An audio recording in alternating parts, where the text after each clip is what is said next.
Are you interested in this design? Stay with me, I teach you. First of all, you need to install Happy Add-ons for Elementor.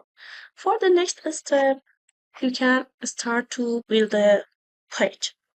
Add the next here info box from Happy Add-ons. Drag and drop here. Choose this one and icon or image. I choose this picture. Select. Now I start for customizing.